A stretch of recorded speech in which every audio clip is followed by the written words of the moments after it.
स्वागत है आप सभी का अपना चैनल एच डी ग्लोरियस में। पिछला वीडियो में हम लोग क्वेश्चन नंबर 8 को बनाए थे। अब क्वेश्चन नंबर 9 को हम यहाँ सॉल्व करेंगे। तो आइए देखते हैं क्वेश्चन क्या कह रहा है।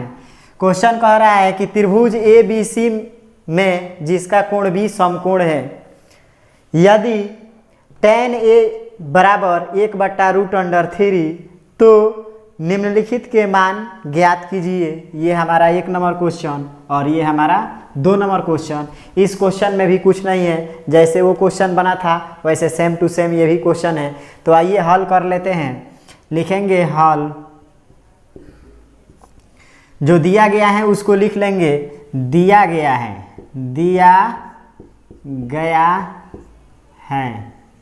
क्या दिया है जी? tan a इजकल टू दिया है 1/√3, यानी tan के फार्मूला आप जानते हैं P/B। अब यहाँ a लिखा है इसलिए हम एक त्रिभुज बनाएंगे। तो यहाँ एक त्रिभुज बना लीजिए और त्रिभुज में कहा गया है कोण B जो होना चाहिए समकोण। तो यहाँ कोण B को समकोण कर देंगे। ये हमारा A रहेगा, ये B और इसको हम C रख लेते हैं। तो ध्यान दीजिए यहाँ tan a कहा गया है ये कोण, तो इसके लिए ये हमारा P है, तो P के मान हमारा 1 है, 1 लिख देंगे। और B हमारा ये हो जाएगा, तो B के मान √3 है, तो √3 लिख देंगे। हमारे पास H के मान नहीं है, H के मान क्या करेंगे जी? निकाल लेंगे। तो आइए H निकाल लेते हैं।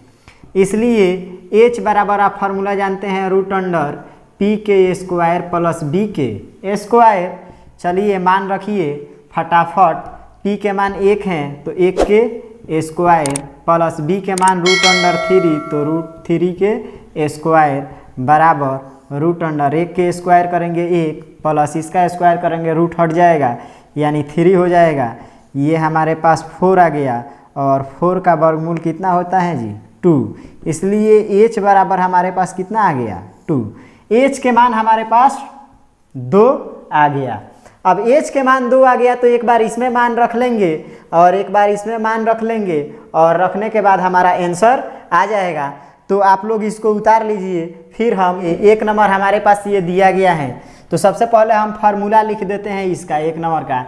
sin a कहा गया है, sin थीटा का फार्मूला जानते हैं P/H इंटू है गुणा दे देते हैं यहाँ, और cos थीटा के B/H प्लस है तो प्लस cos के B/H साइन के P/H। अब हम यहाँ से सब मान को रखेंगे हैं। इस कोण के लिए A के लिए ये हमारा P, तो P पूछ रहा है तो P 1 है, लिख देते हैं बटा H। तो इस कोण के लिए ये हमारा P, ये हमारा B और ये हमारा H जो कि कभी नहीं बदलता है। तो H के मान हमारे पास 2 है, तो 2 को क्या करेंगे जी? लिख देंगे। गुणा है तो गुणा। अब यहाँ कह रहा है cos C यानी ये कोण पूछ दिया।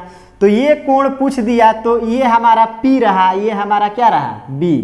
तो इस कोण के लिए ये P, लेकिन हमारे पास पूछ रहा है B, तो ये P है तो ये B, तो 1 और H तो यही रहेगा हमारा, नहीं बदलेगा, तो 2 लिख देंगे। प्लस है तो प्लस। अब आइए यहाँ cos A कह रहा है, तो cos A यानी यही कोण, तो ये हमारा P है, ये हमारा B है, तो ये कह रहा है यहाँ B लिखना है, तो ये P तो ये B हो गया। तो √3 या बटा H हमारा क्या है? 2 है तो 2 ना, गुणा है तो गुणा। अब देखिए, अब यहाँ sin C यानी इस कोण के लिए पूछ रहा है, तो इसके लिए हमें P लिखना है, तो ये इसके लिए ये हमारा P हो गया और H जो कि 2 है, 2 लिख देंगे। आइए हल कर लेते हैं। ऊपर मल्टीप्लाई गुणा तो 1 और नीचे हो जाएगा 4, प्लस है तो प्लस। इसको जब गुणा करेंगे तो रूट हट जाएगा यानी 3 और नीचे क्या हो जाएगा जी? 4। अब LCM निकाल लीजिए, 4 हो जाएगा 1 प्लस 3, ये हो जाएगा 4/4, काट दीजिए 1, यानी हमारे पास कितना आ गया? 1 आंसर।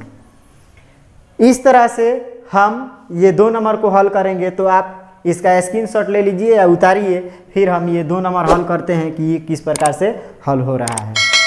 ये 2 नंबर को हल करके देख लेते हैं कि क्या है 2 नंबर में। तो 2 नंबर में कह रहा है cos A cos C sin A sin C। तो मान रख दीजिए cos के फार्मूला आप जानते हैं B/H और b बाई एच, माइनस है तो माइनस साइन के p बाई एच गुणे p बाई एच। आइए जो कोण पूछ रहा है उसके अनुसार अब मान को रख लेते हैं। कॉस ए, ये कोण पूछ रहा है a, तो इस कोण के लिए हमें b लिखना है, तो ये हमारा p तो ये हमारा b है, तो रूट अंडर 3 और h नहीं बदलेगा, 2 है 2 लिख देंगे गुणे b। किसके लिए? तो c के लिए, तो c के लिए ये हमारा p तो ये हमारा क्या है जी b, तो 1 बटा h हमारा यही रह जाएगा,